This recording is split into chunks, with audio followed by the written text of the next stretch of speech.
안녕하세요. 저는 유니콘 멘토 서울대학교 경영학과 진시영 멘토입니다. 반갑습니다. 지금부터 저와 함께 경영학과 학과 정보를 탐색해 보도록 하겠습니다. 유니콘 멘토 멘토링이 앞으로 여러분의 진학 결정에 많은 도움이 되길 바라겠습니다. 감사합니다. 저는 서울대학교 경영학과에 16학번으로 입학한 진시형이라고 합니다. 경영학과는 쉽게 말해 경영을 배우는 학과라고 생각하시면 될 것 같아요. 그래서 어떤 기업체, 이윤 추구를 목적으로 하는 기업체에 활용되는 여러 경영학적 지식들을 배우는 게 경영학과고, 조금 더 구체적으로 말씀드리면 경영학과에는 회계, 재무, 인사조직, 생산관리, 경영정보, 마케팅 크게 6가지 영역이 있습니다. 더 구체적으로 말씀드리면 회계 같은 경우는 기업은 아무래도 돈을 굴리는 조직이다 보니까 그 돈을 어떻게 사용했는지, 그 돈을 사용해서 어떤 수익이 얼마나 났는지 그런 과거의 정보를 토대로 미래를 예측할 수 있는 그런 지식들을 배우는 게 회계학이고, 재무학 같은 경우는 이와는 반대로 앞으로 돈을 어떻게 끌어와서 어디에 얼마큼 써서 어떤 수익을 낼 것인지 그런 미래에 대한 의사결정을 하기 위해 필요한 지식들을 배우는 게 재무학입니다. 또 기업이라는 건 여러 사람들이 모인 조직이기 때문에 그런 사람들을 어떻게 조직하고 어떤 식으로 그 사람들을 효율적으로 배치하고 속된 말로 이용을 해서 좋은 수익을 낼 수 있는지 그런 의사결정을 배우는 게 조직 인사 쪽이고, 그냥 마케팅 같은 경우는 기업이 생산한 그리고 혹은 기업이 소비자들한테 제공하는 서비스들을 어떻게 효율적으로 잠재 고객들한테 어필을 할 수 있는지 그런 방법들을 배우는 게 마케팅이고, 그 다음에 생산관리 같은 경우는 기업이 생산하는 제품이나 아니면 무형의 서비스들을 효율적으로 유형의 상품들을 생산하고 혹은 어떻게 더 효율적으로 소비자들에게 더 나은 서비스를 제공하는지의 방법을 연구하는 게 생산관리입니다. 마지막으로 경영정보 같은 경우는 요즘 IT가 발달함에 따라 기업에서 활용하는 여러 정보들을 IT 기술을 활용해서 데이터를 분석하고 활용을 하는데, 그때 사용되는 IT 기술들을 배우는 게 경영정보 시스템입니다. 경영학과 같은 경우에는 실습은 따로 없고, 또 경영학과도 학교마다 커리큘럼이 매우 다르긴 하지만 서울대학교를 기준으로 말씀드리면 아까 말씀드렸던 6개의 전공들이 전공 필수 과목으로 있어요. 예를 들면 회계원리, 재무관리, 생산관리, 또 경영과학, 조직행위론, 이런 경영 전공 필수 과목들이 있는데, 이런 것들을 다 이수하고 나서 좀 더 세부적인 이 6개 과목에 대해 공부를 할 수 있는 전공 선택 과목을 본인들이 그냥 자유롭게 선택을 해서 4학년을 마치게 되는 구조로 되어 있습니다.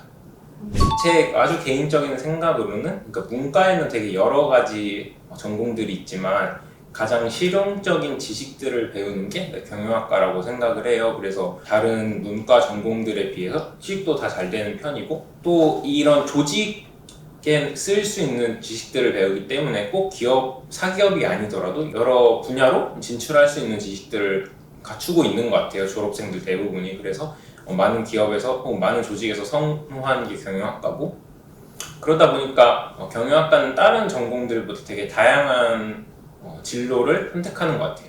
그러니까 대기업에 그냥 취직하기도 하고, 아니면 금융권에 취직하기도 하고, 아니면 은행권에 취직하기도 하고, 아니면 법조인을 꿈꾸는 사람도 있고, 컨설팅 펌, 마케팅 회사 등등 가장 제가 생각했을 때 모든 전공 중에 가장 다양하게 진로를 선택하는 게 경영학과이기 때문에, 만약 내가 뚜렷한 꿈을 갖고 있지 않는다 하시면 경영학과를 선택해서 경영학과에서 공부를 잘 하신 후에 진로를 뒤늦게 결정하셔도 괜찮을 것 같아요. 저는 기본적으로 경영학과에 가야겠다 해서 온 케이스는 아니고, 저는 어렸을 때부터 이렇게 법조인이 되고 싶었어요. 변호사가 되고 싶었는데 근데 중학교 때는 노는 게 좋았어서 공부를 하나도 안 했던 것 같아요. 그래서 중학교 1학년 입학했을 땐 영어 알파벳도 모를 정도로 공부를 안 했었는데, 그러다가 그래도 그때부터 공부를 안 했는데 그때부터 변호사가 꿈이었어요. 근데 이제 중학교 3학년이 끝나갈 무렵 이제 고등학교 진학을 결정을 해야 되는데 이제 슬슬 공부를 해야만 되겠다라는 생각이 그때 들기 시작했어요. 왜냐면 그래도 꿈은 제가 법조인이었기 때문에. 그래서 공부를 하겠다고 결정을 하고 고등학교에 진학을 결정을 하는데 작년에 특목고는 갈 수 없었고 그나마 저희 지역에서 가장 좀 우수 학생들이 많이 모이는 고등학교에 진학을 했어. 그래서 그때부터 공부를 진짜 엄청 열심히 했던 것 같고, 더 자세히 말씀드리면 원래는 경찰대를 희망을 했었는데 고등학교 3학년 때 경찰대는 1차 시험을 따로 봐요. 7월, 8월에. 근데 그게 떨어지고 나서 고3 때는 재수를 결심을 해서 재수를 하게 되었고, 그렇게 재수 끝에 좋은 성적을 얻어서 서울대학교 경영학과 입학하게 되었습니다. 근데 서울대 경영을 선택한 이유는 이제 제가 변호사가 되려면 로스쿨이라는 대학원에 진학을 해야 되는데, 그 대학원을 진학을 하려면 최대한 좋은 학벌이 필요했고, 그래서 공부를 열심히 했던 거고, 그래서 서울대 입학을 했는데, 경영학과를 선택했던 이유는 저 때는 경영학과랑 사회과학대학으로 모집하는 분야라고 해야 되나? 이 두 개 가장 선호도가 높은 두 개였는데, 사회과학대학 안에 있는 경제학과 때문에 사회과학대학으로 많은 사람들이 몰렸는데, 모든 사람들이 경제학과를 선택할 수 있는 건 아니었어서 저는 확실하게 그냥 경영학을 전공할 수 있는 경영대학에 지원을 하자 해서 경영대학에 지원을 했습니다. 또 실제로 경영대학이랑 경영학과랑 경제학과가 로스쿨에 제일 진학을 많이 하는 전공이기도 해서, 그래서 저는 경영학과를 선택했습니다.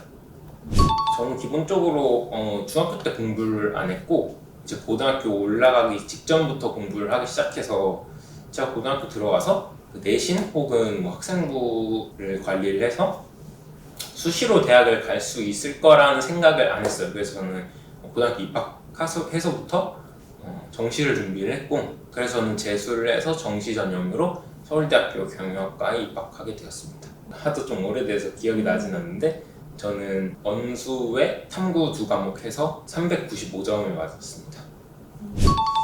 먼저 국어 먼저 말씀드리면, 국어는 쉽게 생각을 해서 가장 어려운 부분이 비문학이랑 문학인데, 그 두 개 다 사실 공부 방법은 저는 원론적인 건 되게 동일하다고 생각을 해요. 근데 좀 더 구체적으로 말씀드리면, 문학 같은 경우는 저는 문학 자습서라는 걸 활용을 많이 했습니다. 문학 자습서는 시중에 있는 모든 고등학교 교과서에 있는 수록되어 있는 작품, 현대시, 고전시, 현대소설, 고전소설, 이 네 가지 갈래의 문학 작품들을 다 수록해 놓은 게 문학 자습서인데, 그 문학 자습서에 보면 좀 구체적인 설명이 되어 있어요. 그러니까 시 같은 경우 이 시의 주제는 뭐고, 이 시의 화자는 어떤 정서이고, 이 시의 주제는 무엇이고, 이 시에는 어떤 표현 기법이 들어가 있는지, 그래서 수능 문제에서 직접적으로 출제되는 그런 포인트들, 핵심 특징들을 정리해 놓았기 때문에 저는 이걸 위주로 공부를 했고, 그래서 문학 자습서를 보는 가장 큰 이유는, 아무리 공부를 많이 해도 수능을 볼 때면 본인이 처음 접하는 문학 작품이 나올 수밖에 없는데, 그 처음 접하는 문학 작품을 본인이 객관적인 시선으로 분석할 수 있는 능력을 키워야 된다고 생각을 해요. 그 능력을 키우기 위해 저는 문학 자습서를 되게 많이 봤어요. 그래서 구체적으로 어떻게 활용을 했냐면, 일단 처음에 각종 해설 같은 걸 읽지 않고 그냥 저 혼자 그 문학 작품을 처음부터 끝까지 읽어 나가면서 혼자 생각을 했어요. 이 시의 주제는 뭐고, 이 시에는 어떤 표현 특징이 쓰여져 있고, 이 시의 화자는 누구고, 화자는 어떤 말을 하고 있는지, 어떤 정서를 가지고 있는지 등을 제 스스로 이렇게 분석을 공책에 써내려갖고 동일한 양식으로 쓴 다음에 그거를 해설서에 나와 있는 것들과 되게 비교를 했어요. 그래서 만약에 내가 어떤 표현 방법이 쓰여있는지 놓쳤으면 어디에서 그 표현 방법이 쓰였고 왜 놓쳤는지를 생각을 했고, 내가 생각한 주제랑 이 해설서에 써있는 주제랑 다르면 왜 내가 주제를 다르게 생각했는지, 이런 걸 되게 많이 이렇게 분석하고 검토했던 것 같아요. 저는 그런 식으로 문학 작품을 공부를 했고, 이게 먼저 선행이 되어야지 문제 푸는 게 의미가 있다고 생각을 해요. 그래서 문학 작품 같은 경우는 문제를 많이 푸는 거에 집착하는 것보다는 문학 작품 하나하나를 객관적인 시선으로, 누구나 인정할 수 있는 그런 객관적인 시선으로 분석하는 방법을 키우는 게 가장 좋은 방법이라고 생각합니다. 그리고 비문학 같은 경우는, 비문학은 쉽게 생각해서 그냥 글을 읽는 능력이 되게 중요한 것 같아요. 그래서 그 어느 정도 길이가 있는 글을 읽고 그 글이 어떤 말을 하고 있는지 그 논리적으로 파악하는 능력을 키워야 하는데, 비문학 글들은 되게 논리적으로 쓰인 글들이에요. 그래서 아무 생각 없이 글을 써내려간 게 아니라 정확한 어떤 목적을 가지고 그 목적에 맞도록 글을 쓴 것이기 때문에, 글에 있는 문장이나 문단 하나하나가 되게 다 의미가 있는, 그냥 있는 문장과 문단들이 아니기 때문에 글을 읽으면서 이 문장이 왜 쓰여 있고 이 문장 다음엔 그 다음 문장이 왜 쓰여 있는지, 그러니까 문장과 문장 사이의 연결관계랑 문단과 문단 사이의 연결관계를 논리적으로 파악하는 능력을 키우는 게 가장 중요하다고 생각합니다. 그래서 문제를 많이 풀기보다는 글을 읽으면서 그 문장과 문단의 쓰임새들을 익히고, 그리고 그 문장과 문단들의 유기적인 연결관계를 파악하는 능력을 기르는 게 가장 중요한 것 같아요. 그 다음 수학 같은 경우는 저는 문과임에도 수학을 제일 어떻게 보면 잘했고 좋아했는데, 수학은 그 어떤 과목보다 이렇게 반복하는 게 중요한 것 같아요. 그래서 저는 제가 어떻게 공부를 했는지 말씀을 드리면, 저는 개념서를 먼저 사서 그거를 처음부터 끝까지 3번을 본 다음에 문제 유형별로 모아져 있는 문제집을 사서 그걸 4번을 풀고, 그 다음에 고난이도 문제들이 모여져 있는 문제집을 사서 그걸 3번 풀고, 그 다음에 평가원이나 수능 기출문제를 계속 풀었어요. 그래서 저는 한 권의 책을 여러 번 반복해서 보는 것이 그냥 여러 책을 한 번씩 보는 것보다 훨씬 효율적이라고 생각을 합니다. 그리고 또 수학에서 가장 중요한 게, 특히 시험장에서 보면은 공부를 조금 못하는 친구들 보면 종이 딱 치면 그냥 막 이렇게 고개를 숙이고 문제를 막 이렇게 급하게 풀어 나가는데, 저는 그렇게 공부를 하는 게 좋다고 생각하지 않아요. 그러니까 문제를 풀 때 문제를 읽으면서 어떻게 풀어야겠다라는 생각을 명확히 하고, 그제서야 문제를 푸는, 그러니까 머릿속으로 문제를 한번 풀고 그 다음에 손으로 푸는 게 좋다고 생각을 하거든요. 그래서 그냥 생각 없이 그 글을 읽으면서 글 속에 있는 정보들을 막 써내려가다가 우연히 문제를 풀게 되는 건 말 그대로 우연히 푸는 거지, 이게 생각을 해서 문제를 푼 거라고 생각하진 않거든요. 그래서 수학 문제를 풀 때 가장 중요한 건 그 문제를 읽으면서 여러 가지 정보들을 머릿속에 종합을 해서 문제를 어떻게 풀어야겠다라는 생각을 한 후에 볼펜을 잡고 문제를 푸는 것이 중요하다고 생각합니다. 그 다음 영어 같은 경우는 구체적인 건 되게 국어랑 비슷하다고 생각을 해요. 왜냐면 그것도 되게 논리적으로 쓰인 글들을 읽고 문제를 푸는 것이기 때문에 국어랑 비슷하다고 생각을 하는데, 다만 다른 점은 그게 우리나라 언어가 아니라 영어로 되어 있다는 점에서 다를 뿐이고, 그래서 일단 기본적으로 외국어이기 때문에 모르는 단어를 외우는 건 당연히 중요하다고 생각합니다. 그래서 단어는 그냥 평상시에 틈나는 대로 꾸준히 외워야 될 필요가 있고, 또 그게 우리나라의 언어가 아니고 또 우리나라의 어법과 많이 다르기 때문에 영어 문법을 어느 정도 탄탄하게 갖추고 있어야 해석이 용이한 것 같아요. 그래서 문법 공부를 따로 시간 내서 조금 꼼꼼히 하시는 걸 추천드립니다.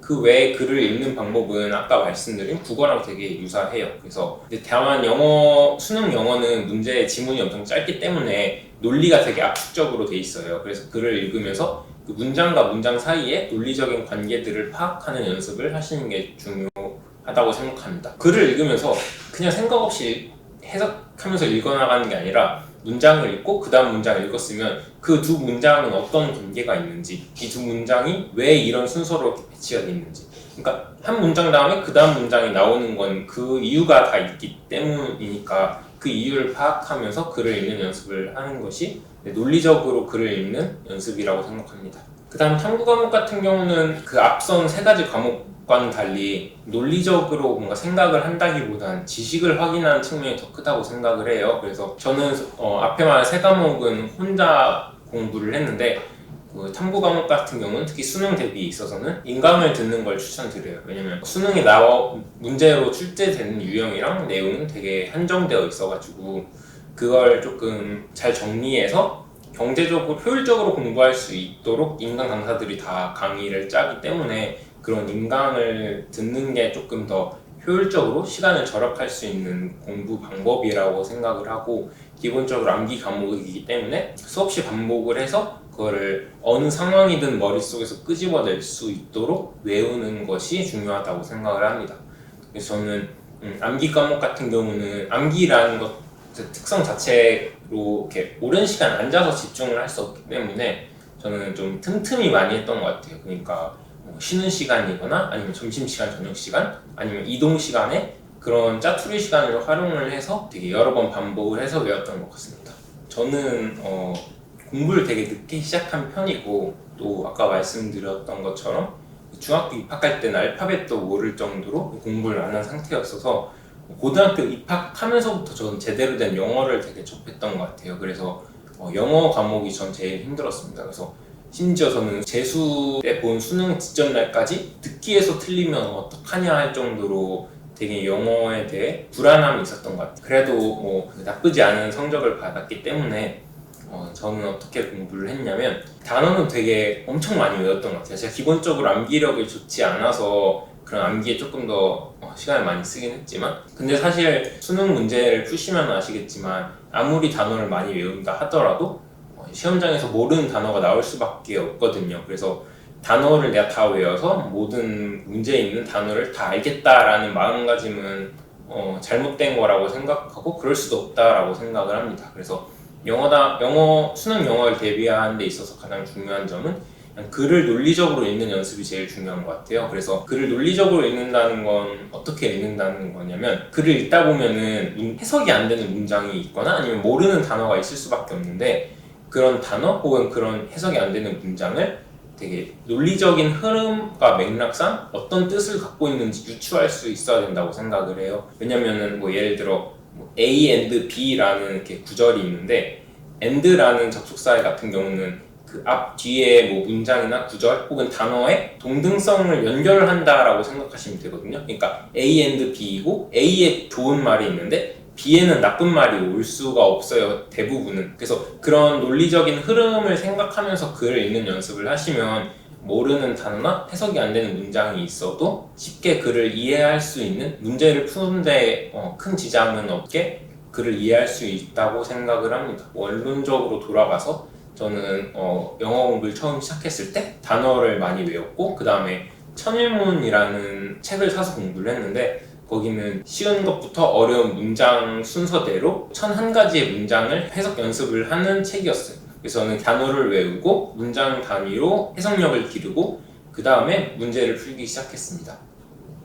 저는 정시 입학을 했고 경영학과에서 딱히 요구하는 게 없었기 때문에 경영학과를 진학하기 위해 했던 건 없던 것 같습니다. 근데 만약에 수시를 생각을 하신다라고 하면 경영학과에서 어떤 거를 배우는지 인터넷에 좀 더 자세히 찾아보시고 그에 맞는 활동 같은 것들을 고등학교 때 하시면 도움이 되지 않을까 싶어요. 저는 기본적으로 계획표를 세울 때 저는 고등학교 1학년 때부터 계속 재수 때까지 저는 계속 이 방법을 썼고, 주위에 보면은 저와 같은 방법을 쓰는 사람을 본 적이 없는데 저는 제 방법이 대단히 효율적이라고 생각을 하는데, 저는 계획표를 세울 때 시간을 정하지 않았어요. 그러니까 하루에 공부해야 하는 양을 정해놨지, 예를 들어 아침 9시부터 11시까지는 국어, 11시부터 12시까지는 영어, 이런 식으로 시간을 설정하지 않았고, 하루에 국어 몇 문제, 영어 몇 문제, 수학 몇 문제, 그리고 탐구 몇 문제, 그리고 단어 몇 개, 혹은 문학자습서 몇 작품, 이런 식으로 양을 설정해 놓고 그 양을 채우는 데 되게 노력을 했어요. 그래서 만약에 어느 날은 내가 설정한 양보다 양을 다 했는데도 시간이 많이 남으면 그 다음 날엔 더 많은 양을 설정하면 되는 거고, 이런 식으로 여러 번 시행착오를 반복하다 보면 본인에 맞는 하루 공부 양을 정할 수 있다라고 생각을 해요. 그래서 저는 시간을 설정하는 것보다 공부 양을 설정하는 게 더 좋은 방법이라고 생각을 하고, 하지만 공부라는 건 절대적인 시간이 보장되어야 하기 때문에 저는 매일 제가 얼마씩 자습에 활용할 수 있는 시간이 있는지 다 계산을 한 후에 그 시간에 맞는 공부량을 설정했습니다. 그리고 재수 때 1년 동안 저의 생활 패턴이 크게 달라진 적은 없었던 것 같아요. 그냥 늘 공부하던 대로 심지어 수능 전날까지 그렇게 공부를 했습니다. 그냥 하루에 공부해야 하는 양을 딱딱딱 정해서 그거에 맞추는 생활 패턴을 가졌던 것 같아요. 고등학교 3학년 혹은 만약에 재수 생활을 하시면 되게 많은 모의고사를 보실 거예요. 사설 모의고사부터 교육청 평가원 모의고사를 보시는데, 고3 처음에는 그런 매번 모의고사 하나하나에 되게 의미를 많이 뒀던 것 같아요. 어느 한 모의고사를 못 보면 되게 스트레스를 많이 받고, 수능에서 내가 이 점수 나오면 어떡하지? 라는 고민을 되게 많이 했는데, 어느 순간부터 제가 그런 집착을 버리게 되었는데, 그렇게 스트레스를 받고 그렇게 혼자 고민을 해봤자 달라지는 건 아무것도 없고, 또 말 그대로 그건 모의고사고 실제 시험이 아니기 때문에 실제 본 시험이 아닌 시험에 그렇게 고민하고 스트레스 받을 필요는 없다라고 생각을 했던 것 같아요. 그래서 만약에 내가 사설 모의고사를 봤는데 성적이 좀 많이 안 나왔어 그러면 이건 사설 모의고사니까 이건 못 봐도 돼, 오히려 이렇게 생각을 했던 것 같고, 그러면서 그냥 수능 때는 잘 보겠지, 난 잘 볼 수 있어, 나는 뭐 열심히 했으니까, 약간 이런 식으로 혼자 조금 다독였던 것 같습니다. 미래는 어떻게 될지 아무도 모르지만 그냥 그 일이 있기 전까지는 최대한 긍정적으로 생각을 하고 부정적인 마음은 최대한 지양을 하는 게 좋지 않을까 싶습니다. 그 수능을 나중에 보게 되면 아시겠지만 시험지를 밖으로 가져나올 수가 없어요. 그래서 대부분 학생들이 수험표에 본인이 푼 문제의 답을 이렇게 적어서 가져와서 그거를 채점을 하는데, 제가 그걸 완전히 잘못 옮겨왔던 거예요. 그래서 예를 들어 국어에서 막 열 몇 개가 틀린 거예요. 제가 거기 잘못 옮겨와가지고. 근데 그게 내가 잘못 옮긴 건지 아니면 내가 마킹 실수를 한 건지 모르니까 엄청 되게 불안한 상황이었는데, 그러다가 수능 성적표가 나왔고 서울대에 원서를 쓰고 합격을 했을 때는 그냥 대단히 기분이 좋았습니다. 왜냐면은 되게 많이 불안한 상태였기 때문에 그게 해소가 되었기도 했고, 워낙 오랫동안 좀 꿈꿔왔던 학교이기 때문에, 그래서 그때 아마 재수 같이 한 친구들을 만나려고 나가려고 막 준비하는 와중에 딱 그 결과가 나왔던 것 같아요. 그래서 그게 원래 예를 들어 금요일에 발표인데 이틀인가 일찍 발표가 되었어가지고 좀 예상치 않은 시기에 이렇게 발표가 되었는데, 그때 막 준비하다가 그 발표 합격 소식을 듣게 되었고, 너무 기분이 좋았습니다. 그래서 막 뭐 가족들한테도 알리고 뭐 친구들한테도 알리고 또 뭐 할머니 할아버지께도 알리고 그랬던 기억이 납니다. 크게는 없는 것 같은데 그냥 뭐 새로운 소속감이 생겼다라는 게 되게 큰 것 같아요. 그래도 대한민국에서 제일 좋은 학교로 꼽히는 학교에 입학했다라는 뭐 그런 자부심도 생기고, 또 제가 한 번의 실패를 거쳐서 들어갔기 때문에 어쩌면 조금 자기 확신이 없던 시기에서 그래도 성공을 했다라는 그런 성취감을 느꼈던 것 같아요. 1학년 때는 특히 같은 동기들끼리 수업을 많이 듣는데 그 수업을 몰래 나와서 경영대 앞에 엄청 큰 잔디밭이 있는데 거기에 돗자리 펼쳐놓고 이렇게 막걸리나 맥주를 마시고 이렇게 놀았던 기억이 아직도 새록새록하고, 또 1학년 그리고 2학년 초까지는 미팅을 되게 많이 다녔었고 그게 되게 즐거운 경험인데, 이건 뭐 사실 서울대 아니어도 다 많이 하는 거긴 한데 그래도 서울대여서 그런지 모르겠는데 그런 미팅 자리가 되게 많이 왔던 것 같아요. 또 서울대이니까 할 수 있는 뭐 과외 혹은 알바들이 좀 더 많았던 것 같아요. 뭐 다른 학교에 비해서 좀 더 그런 기회가 많이 찾아왔어가지고 과외나 학원 알바 같은 거 구하기 더 편해서 돈을 벌기 좀 수월했던 경험이 있습니다. 그래서 저는 그런 뭐 과외나 알바를 좀 여러 개 많이 해서 매 방학마다 여행을 다녔거든요. 그래서 뭐 유럽도 길게 뭐 3번 갔다 오고 짧게 1번 갔다 오고 미국도 뭐 2-3번 갔다 오고 이런 경험이 저는 앞으로 대학을 졸업하고 취직을 해서도 되게 오래오래 기억이 남을 것 같아요.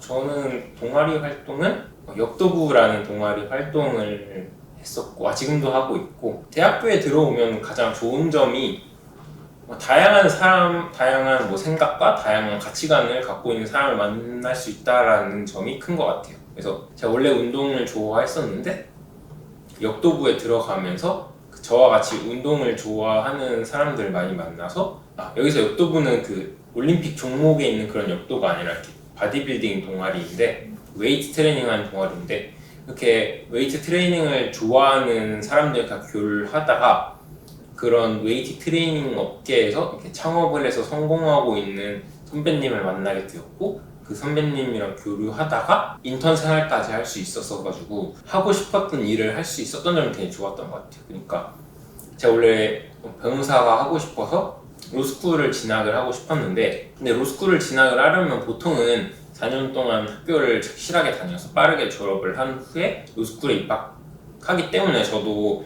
그냥 그런 길을 걷고 있었는데, 그래도 경영학과다 보니까 뭔가 기업체에서 인턴이든 뭐든 일을 해보고 싶은 생각은 있었어요. 근데 로스쿨을 희망하고 있었기 때문에 인턴을 하려면 뭐 어떤 자격증도 있어야 되고 그런 걸 되게 많이 알아봐야 해서 또 인턴을 하게 되면 로스쿨 입시가 좀 늦어져가지고 그냥 하고 싶다라고만 생각을 했었는데 욕도부를 하면서 그렇게 먼저 제의가 이렇게 와서 그런 경험을 가질 수 있었던 게 좋은 것 같습니다.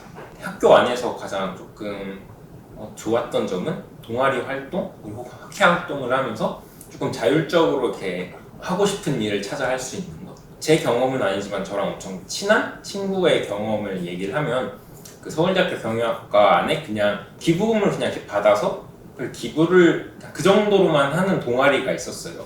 근데 그런 동아리에 제 친구가 들어가서 그걸 회장을 맡으면서 그걸 완전히 그냥 새로운 봉사 동아리로 만들었는데 그러면서 뭐 관악구랑 연계를 해서 관악구 소재에 있는 뭐 중고등학교 가서 멘토링을 한다든지 아니면 더 다양한 사업을 이렇게 지금은 말씀드리기 어렵지만 여러 가지 준비를 하고 있더라고요. 그래서 그런 걸 보면서 참 대학교에 와서 오면 참 이런 경험을 할 수 있구나라는 점을 저도 새삼 느꼈던 기억이 있습니다.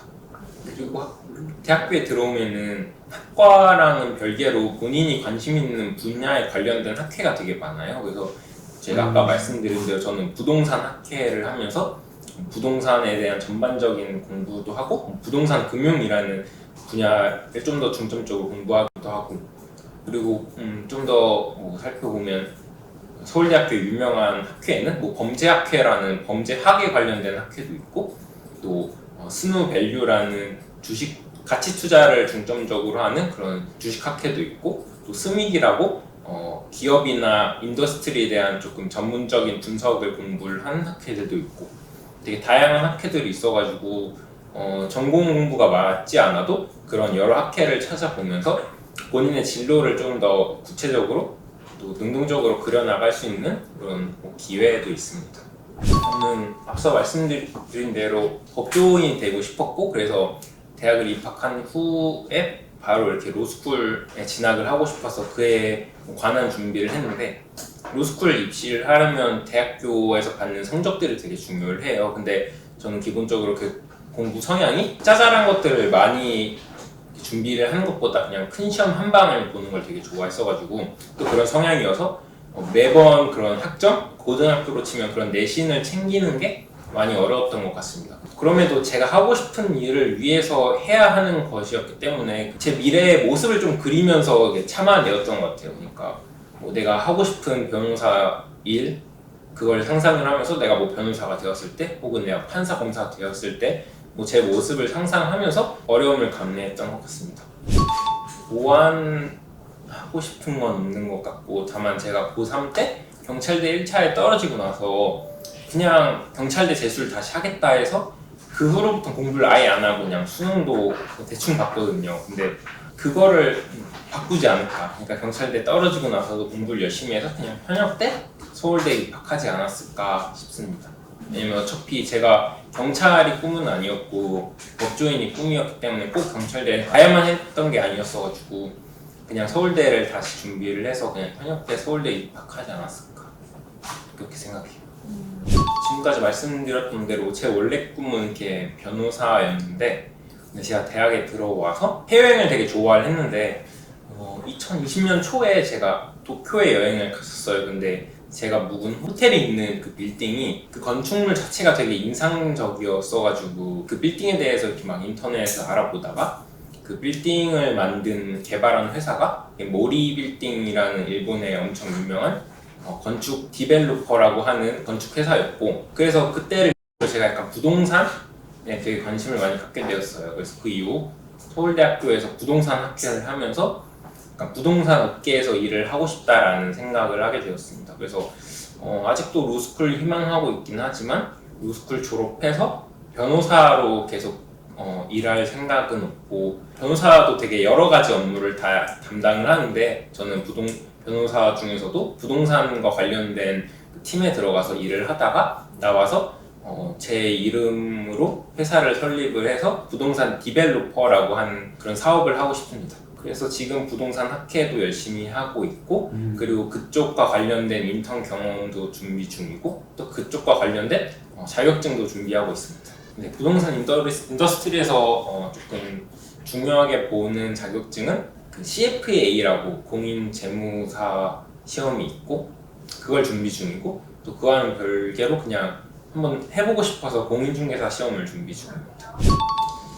어느 학과를 진학을 하든 저는 사실 그 학과 공부 자체는 큰 의미가 저는 개인적으로 없다라고 생각을 해요.